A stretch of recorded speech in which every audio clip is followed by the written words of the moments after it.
This is The Process Shot.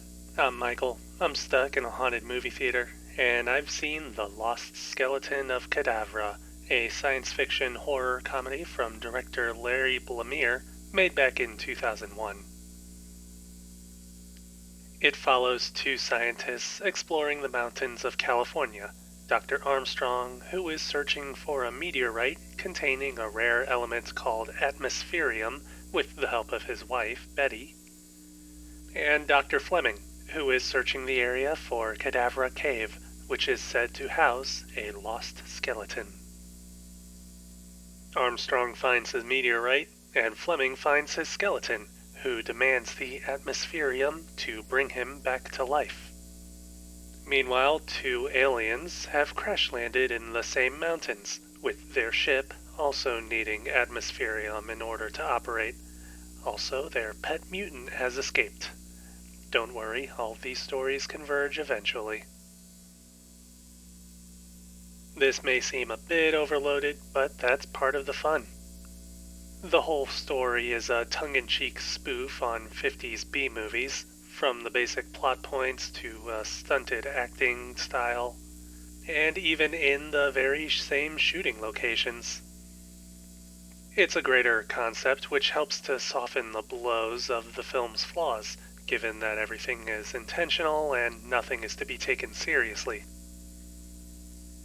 Even so, the movie does stray a bit from a straighter homage or parody and falls a bit into nonsense, mostly when it comes to crossing over the sci-fi and fantasy horror genre elements.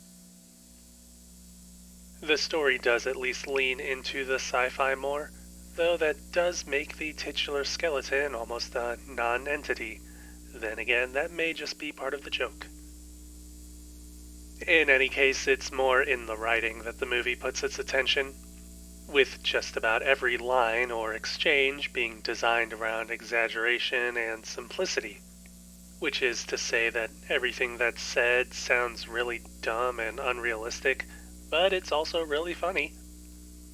It almost seems to rely on irony, as if the characters themselves aren't even aware of what they're saying, emphasized further by how much the characters are defined by their dialogue alone.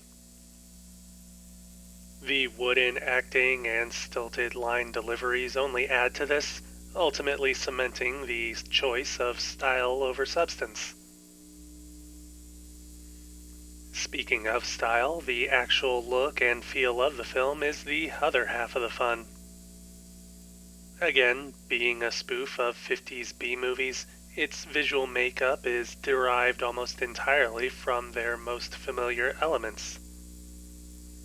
The whole movie has a pretty flat and practical look to it, with camera work that's mostly plain master shots with few close-ups or other angles at all, and relatively long takes that just build upon the natural awkwardness of a situation, with editing doubling down on adding awkward pauses into the action over time.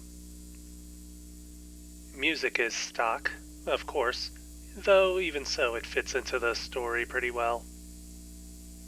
Overall, I can't think of too much to say about the film's technical elements, because of how pretty much everything is honed in on mimicking the aesthetics of decades prior, imperfections and all. Again, being a spoof of these movies, that's entirely the point. And I would actually say that even for a parody, it's clearly made with a love for these old films, and I'd say just as much that it's made for people who at least have a fondness for all of their faults. Or something to that effect anyways. In the end, it's all good fun.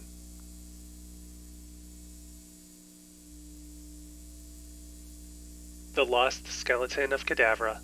Larry Blamire, 2001. 3.5 stars. I definitely recommend giving it a shot.